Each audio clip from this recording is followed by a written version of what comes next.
Yeah, no worries.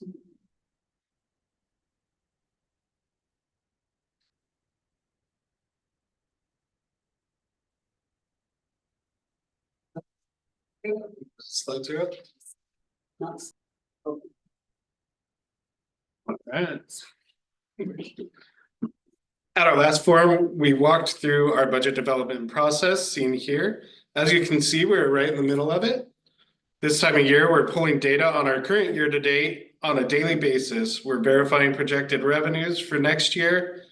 Site and department budgets are being developed and reviewed, and we're collaborating to ensure estimated expenditures are as accurately projected as possible. It's exciting. So again, thank you for your interest in being here tonight. This year, we placed a strong emphasis on accessibility in our budget development process and engagement. We held a midday session at Aladdin Apartments, followed with an after-work forum at Rainier Elementary, our base school. That session had our best turnout to date. We had 8 community members at that, and they listened, shared feedback, and they asked nearly an hour's worth of thoughtful questions after the presentation. We have 2 more school board workshops coming up with public hearings set for July 13th, where we adopt the 26-27 budget.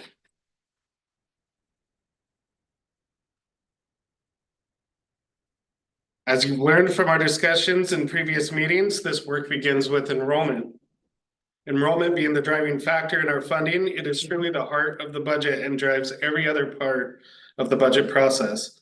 The district strategically reviews all available data when calculating our enrollment forecast, such as cohort survival rates, student transition trends, county birth rates, active construction within the district, etc. Having accurate and conservative enrollment projections is a key element to ensuring ongoing financial stability.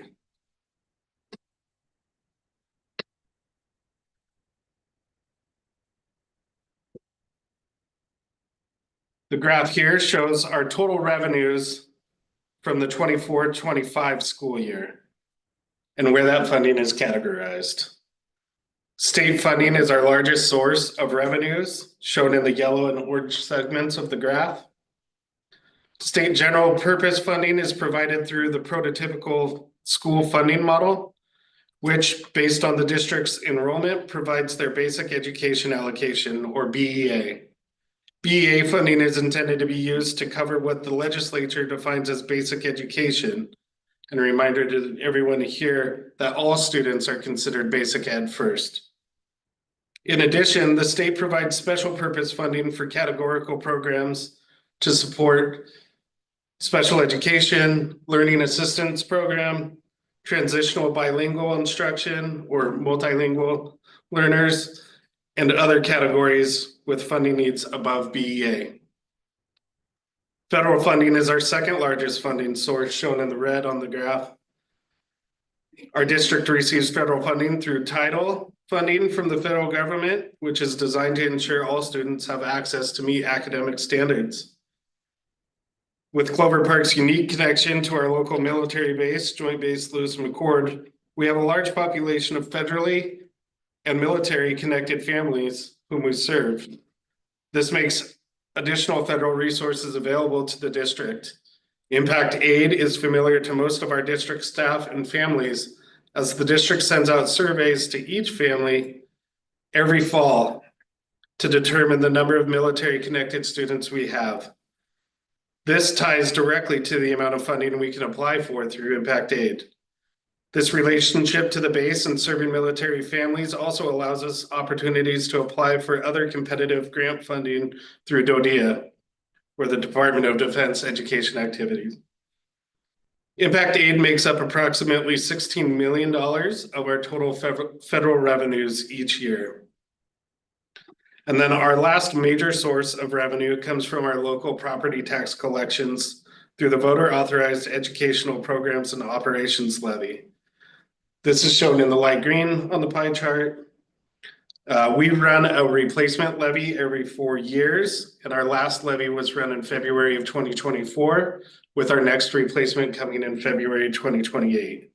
The levy is critical to funding enrichment to the district, providing for manageable class sizes, supporting school academic and extracurricular activities, musics, arts, and performing arts programs, which are all beyond state funding.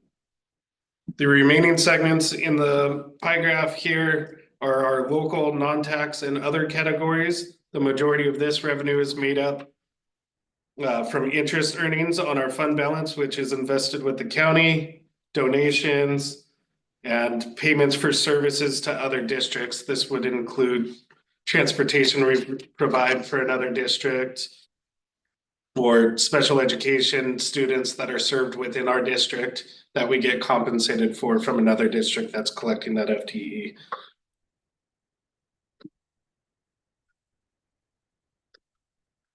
What does the district do with this funding and where does the money go? Thinking back to earlier in this presentation, we discussed the district's vision of providing an education so every child is performing at or above grade level and demonstrating growth from year to year. With this as our vision, we ensure that funds are committed to school sites first and foremost. Each school is funded based on its enrollment, as well as any specialized needs of the students. This ensures resources are directed to where students are learning every day. Once school allocations are budgeted, the remaining dollars are used to support everything else it takes to run the district. These are our district level support services made up by transportation, food and nutrition, maintenance, technology, safety, payroll, and all the other behind the scenes functions that keep our district's schools operating smoothly. In short, we fund schools first, and then we stretch the remaining resources to cover essential services that support those schools.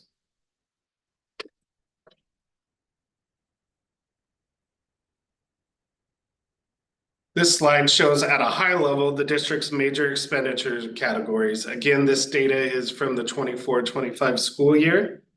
As expected, the largest expenditure bucket is basic education instruction, the core teaching and learning that happens in every classroom every day. Clover Park operates a robust special education program with over $55 million spent in 24-25 to support our students with a variety of diverse learning needs. Over $10 million invested into vocational and technical education comprised of our CTE programs in the secondary schools.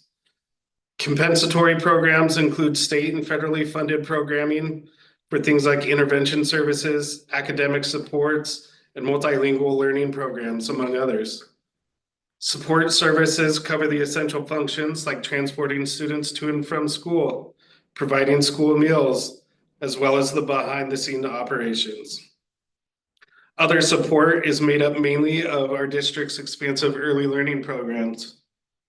This gives you a high-level look at how our funds were allocated and the broad range of services required to operate a school district.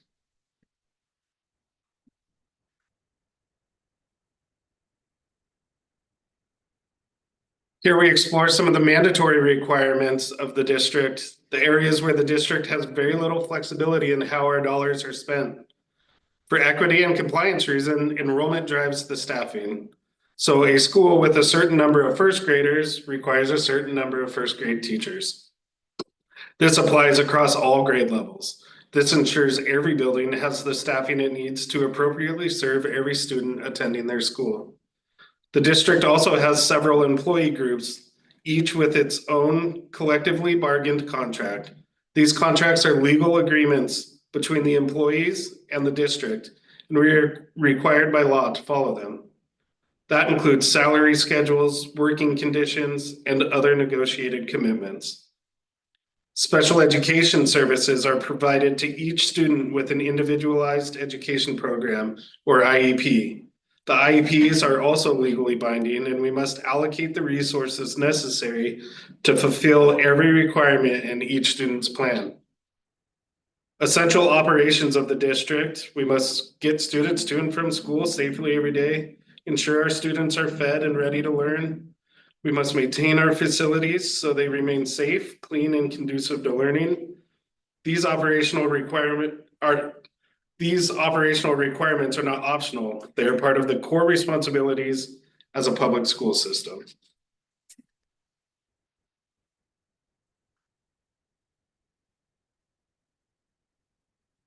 On March 11th, we launched the 26-27 Thought Exchange, our community budget survey. It's open to community members, parents, guardians, staff, and even students. And yes, we did have some student participation this year. This year, we had just over 1,000 participants in our budget priority survey, compared to fewer than 100 at this point last year.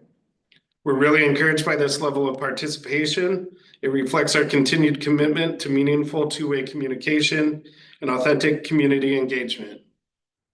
Our budget priority survey uses a platform called Thought Exchange, which allows participants to respond to specific questions in their own words, see the ideas of others, and indicate which responses resonate most with them.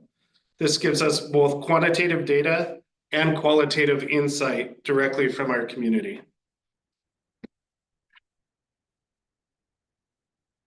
We'll go through some of the things here.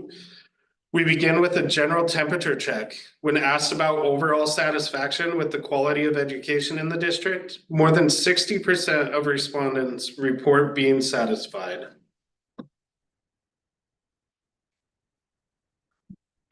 When asked whether we were preparing students with the skills they need to graduate and enter the workforce, the majority of stakeholders again say yes.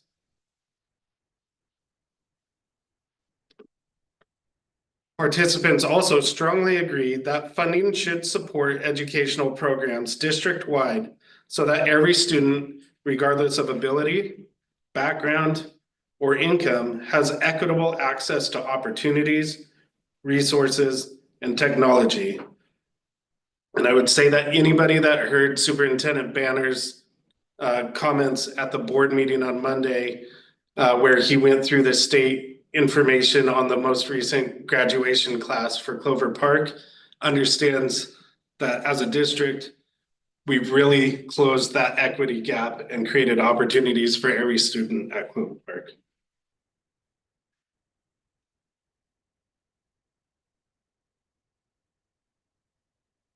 We asked how respondents rate our management and use of taxpayer dollars.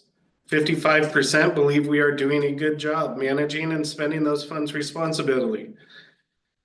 And we'll take that while continuing to work to improve trust and transparency.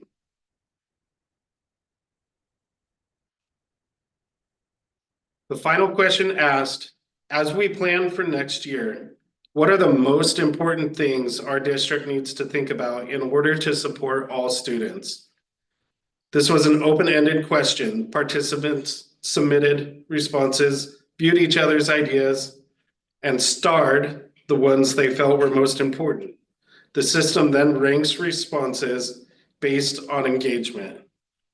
From that process, the top three are: first, class size; next, free meals; and third, behavior support. But as you can see, a lot of these are very close.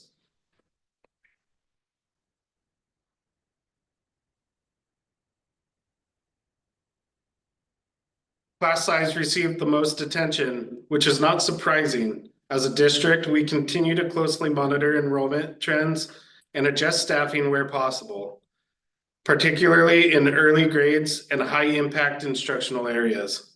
When enrollment shifts occur after the start of the school year, we evaluate adjustments carefully to support classroom stability while minimizing disruption to students and staff.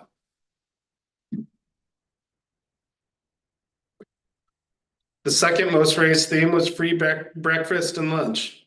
The district continues to provide free meals to all enrolled students through our participation in the community eligibility provision. This ensures every student has access to nutrition at no cost, removes barriers for families, and supports learning readiness across schools.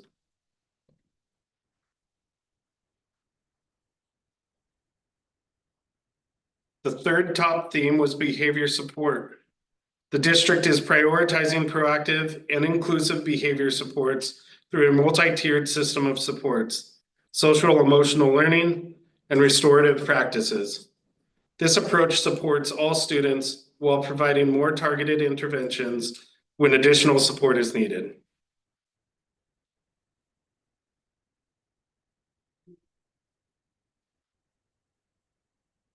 We sincerely thank our staff and community for engaging in this process. Their input will continue to guide our work in a multi-year effort to reduce overall district spending with the goal of maintaining 6% ending fund balance for the 26-27 school year.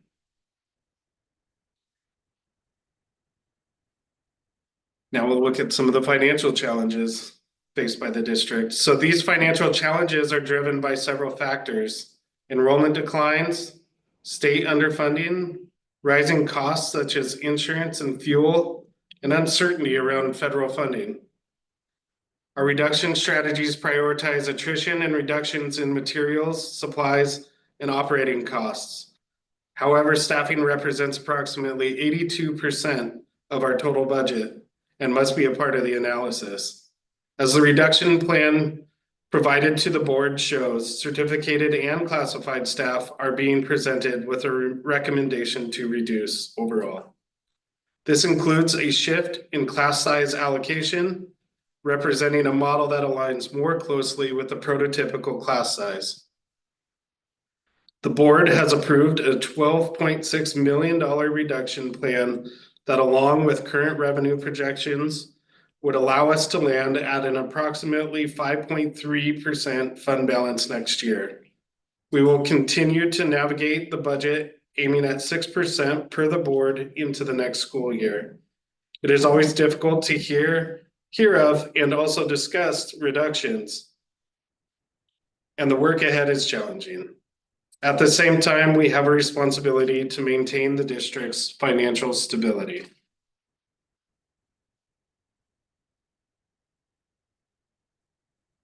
At this time, I'm happy to answer any questions on the general information presented tonight. Please keep in mind any additional, more specific questions will be answered at a later time to ensure we can provide the most accurate information possible as we move through the budget process. There is a handout on your table where you can also list any specific questions you may have. I have a question. Yeah. Could you go back to the one that has the pie chart on it? Sure. Got some numbers there. I just wasn't sure which parts of the pie they go to. Is the 200 supposed to be the small little tiny slice? 200 is actually in between the red and light green. The 200,000, there's a kind of a grayish gold color in the chart. Okay. And that's our other. So that includes very small things, donations the district receives, Gotcha. some fines and fees, things like that. Okay. Didn't even see that. Thank you. Yeah, it's nearly impossible to see. And then again, that smaller, darker green sliver of 2.4 million there is mostly, that's mainly made up of our investment earnings through our investment of fund balance with the county. Perfect.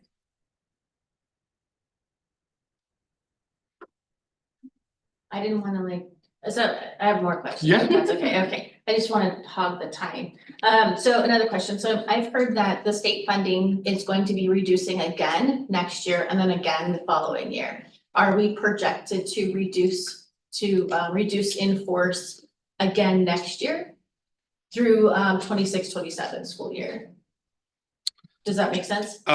We won't really know any of that until we get into the year and find out more about what funding happens, because legislation works on a biennium. So, and they have the option of changing their legislation each year. So as we learn more pieces, we'll know more of that. Right now, the goal is to align with the board's recommendation to target a 6% ending fund balance. Okay. So we'll be looking at multi-year efficiencies and efficiencies. Yeah. So we're just hoping that they change their direction before we get to 26-27 or 27-28 school year. and we'll continue to monitor and go through the process. Okay. We'll be starting that really this as soon as we get back in the fall. Another question, what is the prototypical class size? You had mentioned that you had inferred it. Do we know what the prototypical class size is? Because ours is currently 32 for a general education classroom.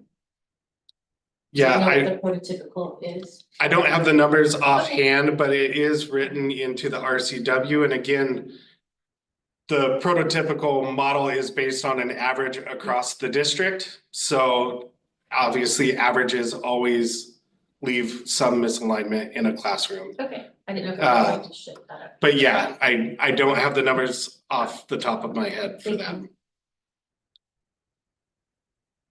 So we want to move into small group conversations since we have two Sure. participants.